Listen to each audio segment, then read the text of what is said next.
Đấy là việc của tôi mà. Ông dế đến đây có việc gì ạ? Thỉnh thoảng là hôm nay tôi dối không có việc nào nên tôi sang đây với ông một tí thôi. À thế à, lâu lắm rồi không được tâm sự. Dế có mấy đứa con rồi? Tôi thì có 4 đứa rồi.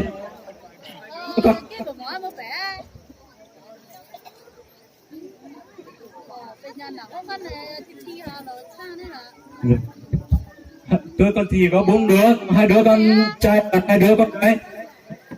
2 đứa con trai tôi cho nó đi học, còn 2 đứa con gái thì tôi cho nó ở nhà giúp bố mẹ trả củi hái rau lợn và nhà thôi. Không có bao nhiêu con rồi. Tôi à, tôi buồn lắm, đúng đẻ đúng 2 đứa con gái, con trai thì không có.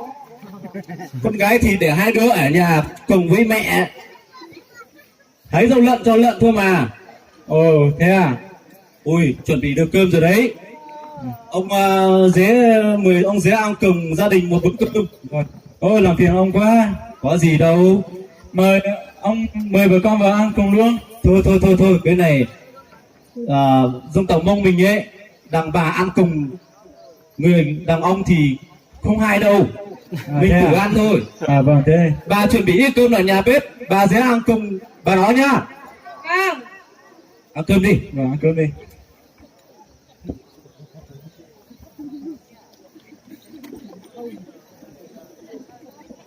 Mời ông dế ăn no nhá. Vâng, rồi. Bà nói dọn mâm đi thế nào? Vâng.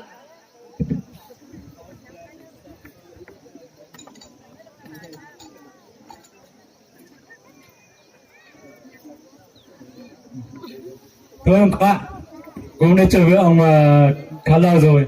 Chắc tôi phải về nhà đây. Tôi phải về nhà chuẩn bị quần áo cho 2 đứa con trai. May nó cũng đi học. Tôi sẽ với ông nhé.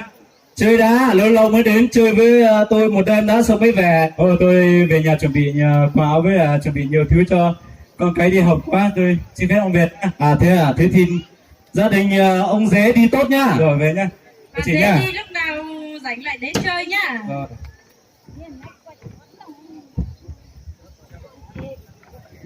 Dế này làm thiện mình qua. Lâu lâu đến còn đòi ăn cơm nữa chứ. Gia đình thì chẳng có cái gì, còn mất gạo, mất đồ ăn nữa. Làm điếu thuốc lào xong là biếu tiếp cái cán rau kia.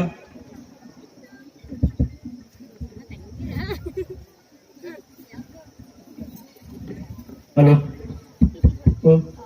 Sao mọi người cứ cười mình là cái gì nhỉ? Ôi dồi, cái thằng đéo rồi nhỉ? Con có chuyện nói mẹ Phải làm cái điếu của mình đen thế này thôi chứ. Con đi học hết rồi. Con muốn đi học mẹ ạ. Mẹ đúng là... Mẹ ơi, con cũng muốn đi học mẹ ạ.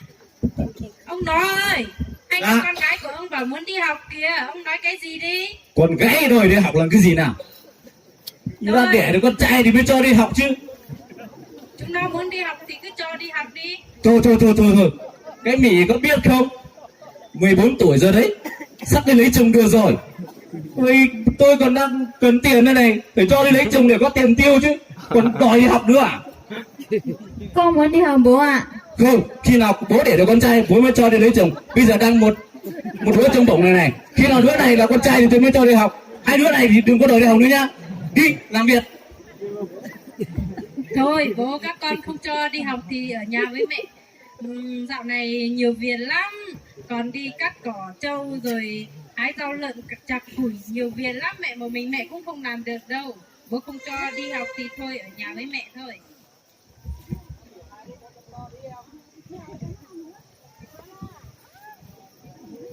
Bà từ nay trở lên bà đẻ không được con trai, bà đừng có nói bà là đi học nữa nhá. Tôi cũng muốn đẻ lắm chứ, nhưng có đẻ được đâu. Không tại bà thì sao không đẻ được con trai? Thì có biết tại ông hay là tại tôi đâu mà ông cứ bảo tại Thì tôi. tôi có biết đẻ đâu mà tại tôi. Ông giỏi cho ông đẻ đi. Thì tao không đẻ được thì tao mới lấy bà đẻ chứ. Đẻ đứa nào cũng là con gái thì còn bà còn nói nhiều làm gì? Nếu bà còn nói nhiều tôi cho bà ăn nước uống nước nếu cái bây giờ.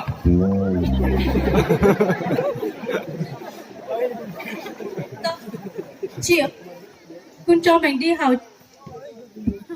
Đừng buồn em à, vì mình là gái, bố mẹ không đi học. Chị em mình đi dạo cho đỡ buồn em nhé.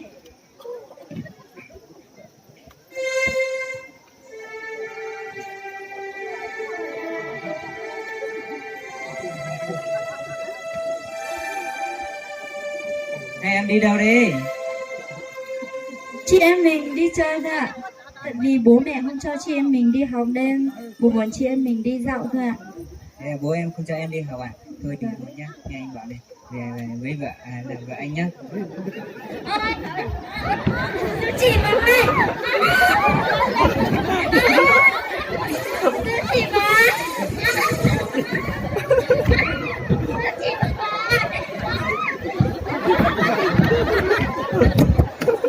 Bố mẹ ơi, họ kêu chị Mỹ đi rồi.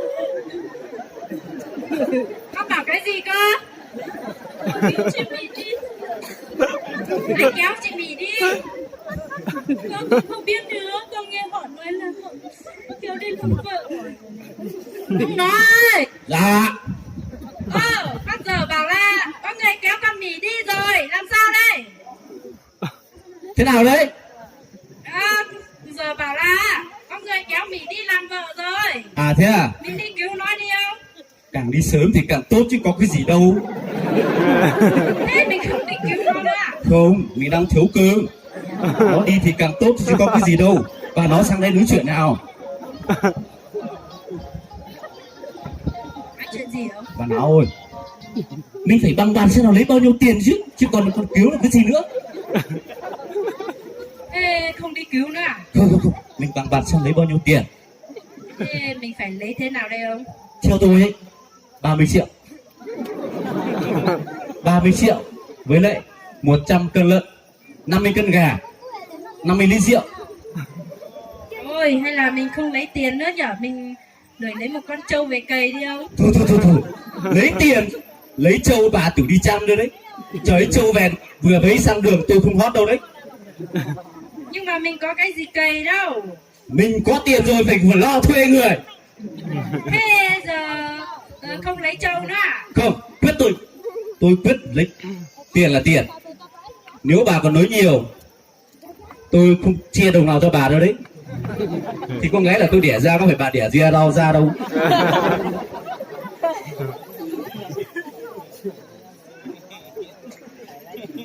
Mình đã đến nhà anh có rất nhiều lần để hướng dẫn thực hiện cuộc vận động xây dựng nông thôn sạch mà vẫn chưa có kết quả. Lần này hy vọng là sẽ thành công anh chị. Vâng, đúng rồi.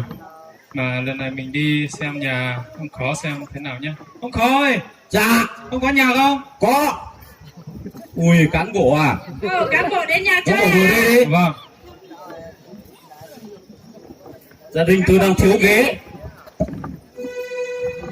Ngồi đây được rồi. Mà ông Khó này, gia đình nhà ông có chuyện gì mà to tiếng với nhau thế? Gia đình tôi thì ngày nào chẳng cãi nhau cả năng. Gáy thì không có, chay thì không có. Ôi rồi, mà chúng tôi cán bộ đã biết hết chuyện của gia đình ông Khó rồi.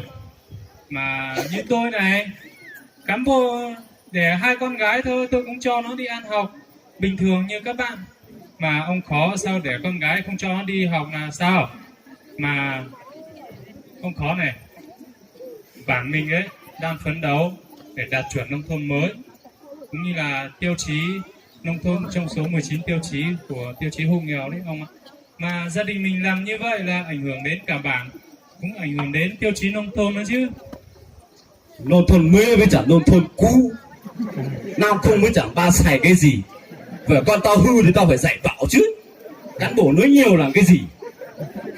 Anh Khó à, mình là người Việt Nam thì mình phải nghe theo đảng, theo pháp luật của nhà nước chứ.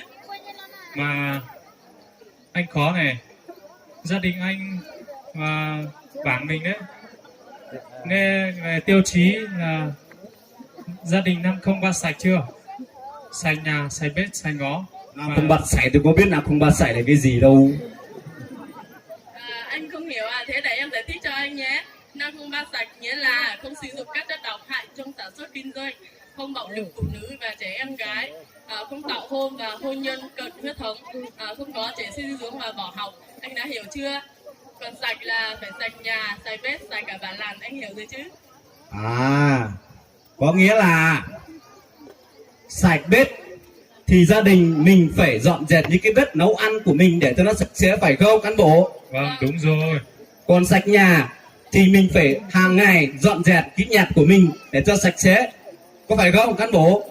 Vâng, đúng rồi. Thế là Còn sạch bản làng thì là mình phải dọn dẹp những cái bản làng của mình để sạch sẽ, để cho khi nào khách đi qua thì cảm thấy một cái bạn nó đẹp, xanh sạch đẹp, có phải không cán bộ? Vâng, đúng là anh đã hiểu rồi đấy. Mà anh nhìn bọn trẻ xem, cái Mỹ đấy, nó cũng chưa tròn 14 tuổi, thế mà anh bắt nó đi lấy chồng. Mà pháp luật thì quy định rằng con gái thì phải đủ 18 tuổi, con trai thì phải đủ 20 tuổi mới được cho đi lấy vợ lấy chồng chứ. Mà anh bắt nó đi lấy chồng sớm, ảnh hưởng đến sức khỏe của cháu, mà sau này nó còn khổ ra nữa chứ. Mà anh nhìn bọn các bạn của cháu Mỹ xem, chúng nó được đi học đàng hoàng, thế mà con cái của anh không cho đi học. Chúng nó quá thiệt thòi so với các bạn rồi, quần áo thì rách nát mà anh không cho chúng nó đi học, khổ cho chúng nó thôi anh ạ. Vâng, tôi tưởng là tôi đang rách như này ấy, thì tôi bảo nếu cái Mỹ đi lấy chồng tôi đòi được mấy đồng tiền thì tôi còn mua bộ quần áo mới tí, nhưng mà nếu cán bộ tâm sự nói chia sẻ như thế thì tôi khả năng là từ nay trở lên là con gái phải 18 tuổi mới cho lấy chồng được, có phải không cán bộ? Vâng, đúng rồi. Còn từ nay trở lên là cả con gái con trai, dù con gái hay con trai mình cũng phải cho đi học hết, phải không cán bộ ạ? Vâng, đúng rồi đấy anh ạ. Nếu như vậy bây giờ tôi sẽ thực hiện luôn bây giờ. Như vậy là anh đã hiểu ra rồi nhé. Bây giờ chúng ta hãy cùng chấp hành tốt chính sách dân số, phòng chống tảo hôn và phòng chống bạo lực gia đình, quyết tâm xây dựng gia đình năng không bạo tài gắn với xây dựng nông thôn mới. Chúng ta cùng chung tay xây dựng nông thôn mới.